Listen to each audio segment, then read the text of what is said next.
Hi everyone, welcome back to Storytime with Mr. Carr.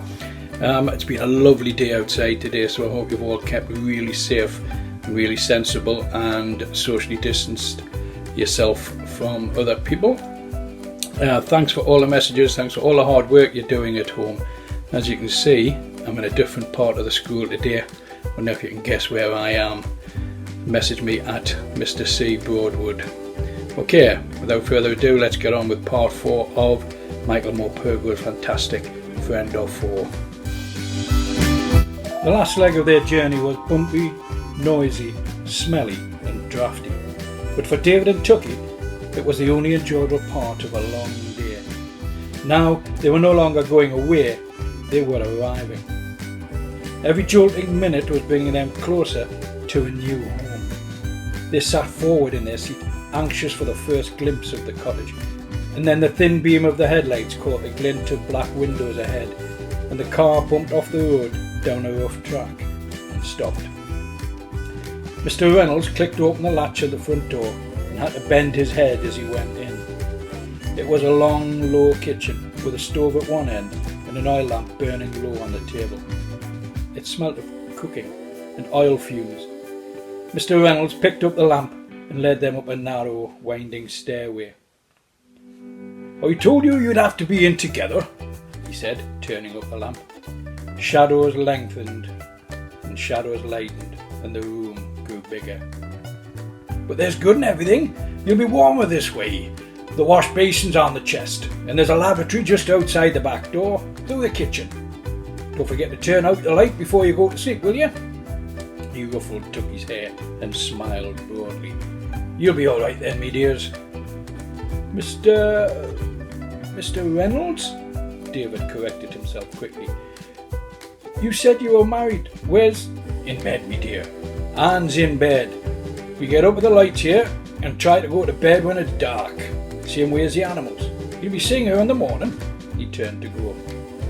"Good night," said Tucky. "Good night to you both. And never you worry. Us'll be right together." The door closed.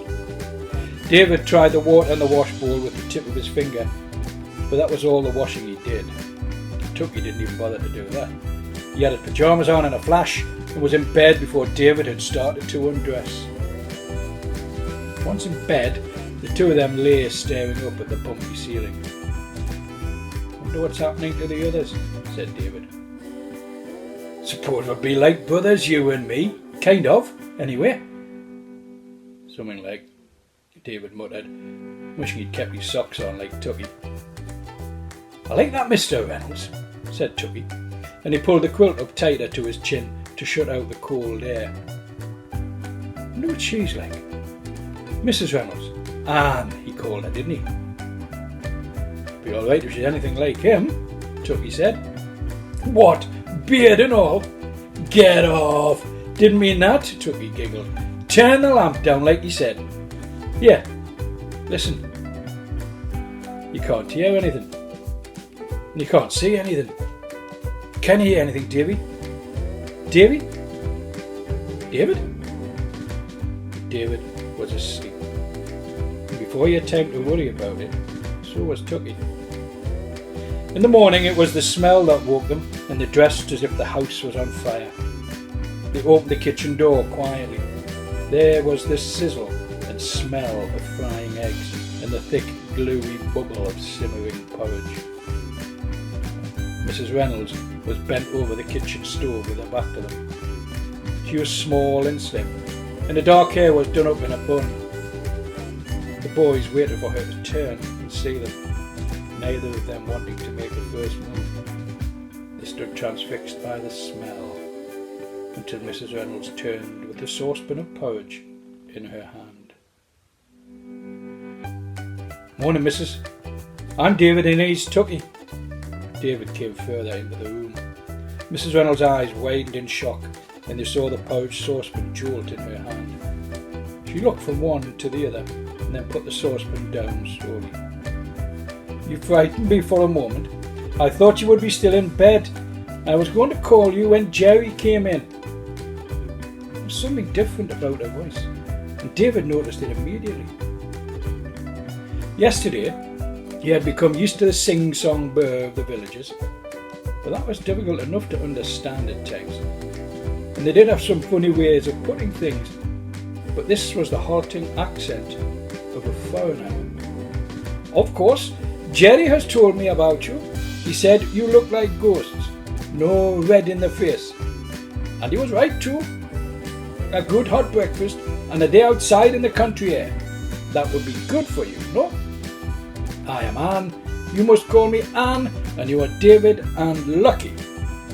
Tucky, said Tucky. It's Tucky. Tony Tucker, but everyone calls me Tucky. Good. So you are Tucky and you are David. I am right.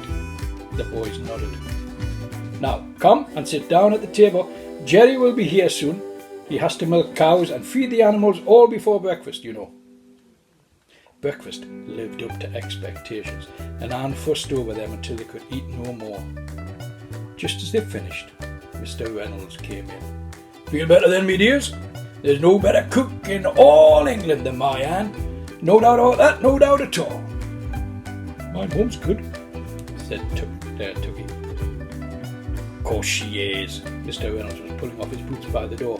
Oh, you forgot that? Let's say my Anne is the best cook in all Devon. And that with your mother, Tucky, and David's mother here and the champion cooks of London, there's not a cook in the kingdom to touch them. Agreed?